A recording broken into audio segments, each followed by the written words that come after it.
Como proceder com a inadimplência do cliente? É viável renegociar a dívida com o cliente? Como proceder no pós-contato? A gente já falou, no pós-venda. Clientes realizam um acordo judicial, já falamos. A gente não falou claramente, né? Eu quero só... É viável renegociar a dívida com o cliente, Jackson? Isso é uma coisa que a gente tem enfrentado muito, né? Que é a questão da inadimplência, né? Então, vamos pegar para Cristo Nelson, né? Salvo o Nelson que os clientes pagam adiantado todo o valor já, mas a grande maioria... Nelson tá nadando e braçada lá, filho. Tá. Mas a grande Caldério, maioria gremista. A gente tem, às vezes, os casos mais complicados, né? O que a gente sempre diz, né? Primeiro, o óbvio, que é ter tudo bem esclarecido com o cliente, mas acho que sempre é bom uma boa dose de bom senso, né? De equilíbrio, tá? Não ser tão frágil a ponto de sempre aceitar uma renegociação, né? Seja, sei lá, por tentativa de, com medo de perder cliente ou algo nesse sentido, mas também não ser sempre inflexível a ponto de não considerar aqueles casos excepcionais, aqueles casos que você vai olhar e vai falar, cara, eu preciso talvez fazer alguma coisa, eu preciso ajudar, preciso entender também a realidade do cliente, né? Mas acho que nenhuma das extremidades são talvez favoráveis, mas a grande ideia é o escritório precisa se sustentar, precisa seguir adiante. E se a gente fizer sempre renegociação, se fizer sempre, né, uma tentativa com o cliente que às vezes demora anos, né? A gente às vezes pode pegar casos que fica ali tentando renegociar, manda mensagem, não atende, vai indo, o tempo passa. E a hora que você vê, você está lá com 30 processos do cliente, trabalhando aí há 1 ano ou mais, né, despendendo horas dos advogados, e olha, ele pagou 1 milhão de entrada, pagou 5 mil de entrada, né? Então, é saudável ficar renegociando uma situação dessa, ou você já fez 2, 3 e ele atrasou de novo. Então, há uma necessidade de você avaliar todas essas situações, né? Nem sempre a renegociação é um bom caminho, principalmente quando já teve uma, né? Por quê?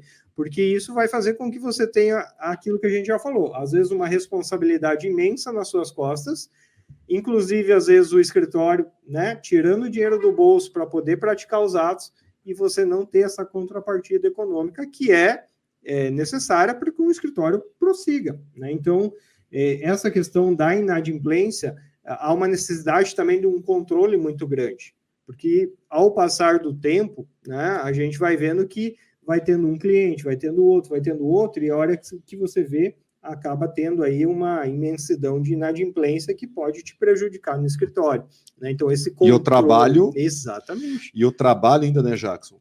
Me corrija aí, Nelson, e Rogério e os demais que nos assistem.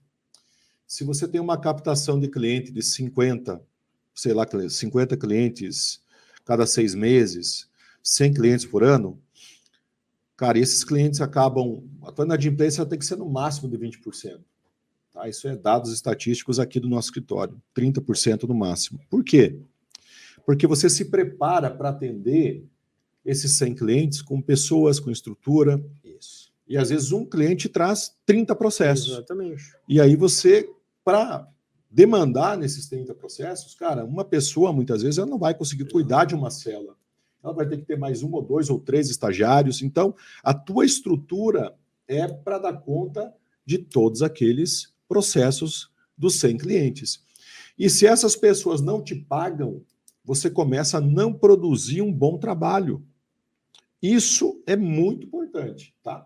É a questão do número versus benefício econômico. Exatamente. Porque às vezes você tem um número, né, que a gente pode às vezes até se orgulhar disso, né, tinha um número de clientes ali, mas se uma boa parcela desses clientes acabam sendo inadimplentes, até que ponto isso é saudável para o escritório? Às vezes é melhor ter menos com adimplência do que um número gigantesco, mas também uma estrutura inchada, né? Inchada, com gastos que não fazem aí o sentido. E né? é tudo alinhamento de expectativa, doutora Tatiane, tá? Tudo alinhamento de expectativas no início da contratação. O que é muito importante você saber, os alunos da Efagro, os meus alunos, os alunos dos professores da Efagro, eles conseguem dar um retorno muito rápido para o cliente.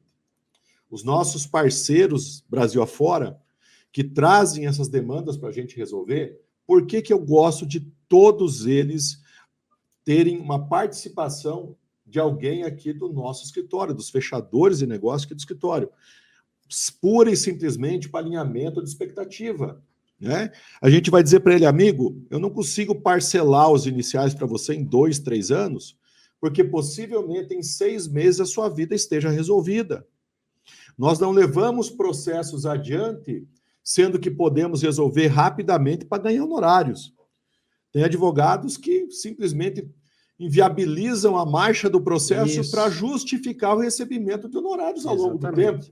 Se eu puder resolver um processo sem ajuizamento de ação, melhor coisa do mundo. Exatamente. E é assim que acontece. Em mais de 90% aqui do escritório, queridos, a gente consegue suspender as execuções, tirar a negativação do nome dos produtores rurais, dos cadastros de inadimplência, e deixa ele tomador de crédito em outras instituições bancárias. Então, o que acontece? O cara fica muito bonito num prazo muito curto de tempo. Não, e às vezes aí que tá, é mais difícil receber depois que tá tudo certo. Exato. E ele fala, não, tá tudo certo, agora eu não quero pagar. Não, cara, 4, 5 meses, nós ajustamos tudo com ele, né? 4, 5 meses a gente... Obrigado, Edu. 4, 5 meses a gente conseguiu ajustar toda a vida dele, toda a história dele. Então, assim, e aí o que ele faz? Cara, começa a investir em novos arrendamentos, compra de área e não paga nem o banco, que ele não precisa, e não paga nem você. Isso acontece, gente, tá? Isso acontece e não pode ser mais do que 20%, no máximo 30% dos seus clientes. Senão, como a doutora Tatiane me segue aqui, a nossa aluna, eu acho, creio que deve ser nossa aluna já da escola, uma das lives que mais deu visualizações, que eu já fiz, foram 100 e tantas pessoas ao vivo e mais 80 e poucas pessoas ao vivo no YouTube, 100 e tantas no Instagram e 80 e poucos. Como demitir? A hora que você tem que demitir o cliente. Tem cliente que é jaguara, filho. Não dá para você renegociar mais. Tem cara que não tem como você levar adiante ao câncer. E aí você tem que demitir, mas antes de demitir, pegar todas as informações relevantes, onde ele entrega a safra, onde ele faz tudo, para você chegar lá e arrestar tudo e falar para o cara, ó, filho, até aqui nós somos juntos, agora não dá mais, e já está com a cartucheira armada para resguardar o recebimento dos seus honorários. Já tive colega que se comprometeu pessoalmente com o juiz da comarca numa liberação de maquinário arrestado, que o juiz, liberando bem, o cliente pagaria o acordo e isso não ocorreu. Cara, isso é muito triste, Nelson. Eu já soube de situações exatamente assim. Né? Bom, me despacha aí. Né? Cara, como é que fica a moral do advogado? Nunca mais o juiz vai confiar em conceder algo. E eu não digo assim que o fator confiança seja um argumento válido, mas seja muito no fator subjetivo da concessão ou não de uma medida, principalmente inaudita altera pars.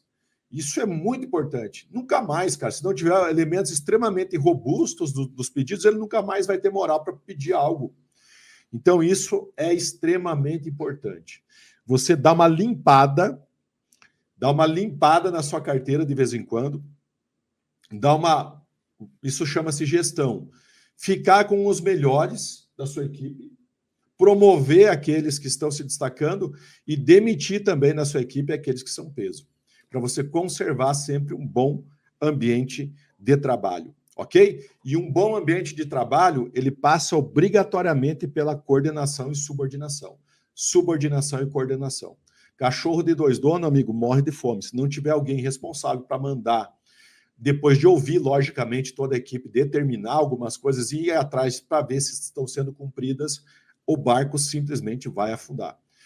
Você investe em gestão, tudo que você investir em gestão no teu escritório, tudo que você investir em aprendizado de gestão como empresário, advogado, vai reverberar em muitas economias internas e muitos honorários lá na frente. Agradeço aqui a contribuição do Nelson e os demais, doutora Tatiane, e os demais que deram suas opiniões pontuais, e estamos juntos aqui para resolver qualquer tipo de responder qualquer tipo de perguntas, nos envia, a gente vai respondendo. Gente, preste atenção. Deixa eu fazer uma ressalva para você. Você que ainda não é aluno da EFAGRO, se matricule o quanto antes. A hora das principais decisões que vão determinar a marcha do seu ano de 2023 são tomadas no primeiro mês. O teu cérebro vai sempre querer levar você para a mesmice. Se matricule, pague e venha estudar conosco. Você vai ver que nos primeiros 10 dias de aprendizado, aquilo não, o valor que você investiu na escola não representa mais nada no lucro.